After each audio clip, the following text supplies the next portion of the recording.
নামাজ পড়বে তারা বেশি জান্নাতে ঢুকবে নাকি? নামাজ পড়তে পড়তে যারা কপাল কালো করে ফেলছে এরা ঢুকবে না? যারা হজ করতে করতে বড় হাজী সাহেব হয়েছে, জিকির করতে করতে হাতে 3-4টা তাসবিহ রেখেছে, তাদের কথা বলা হয়েছে?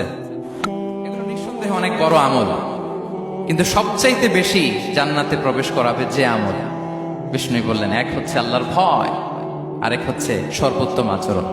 প্রিয় ভাইরা, ইসলামের মেজাজটাকে চিনে নেন, ইসলামের এসেন্সটাকে বুঝে নেন।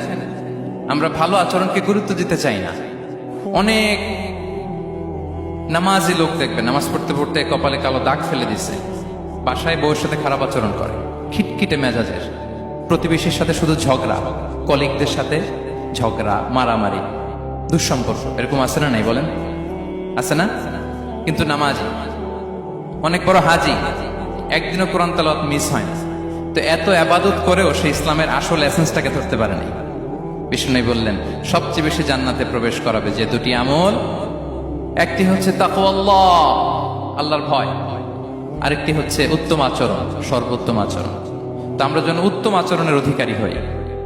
আমার স্ত্রীর সাথে যেন ভালো আচরণ করি, প্রতিবেশীর সাথে যেন ভালো আচরণ করি, ছেলে মেয়েদের সাথে যেন আমাদের অ্যাটিটিউডটা ভালো থাকে, আচরণটা ভালো থাকে, কলিগের সাথে যেন ভালো থাকে।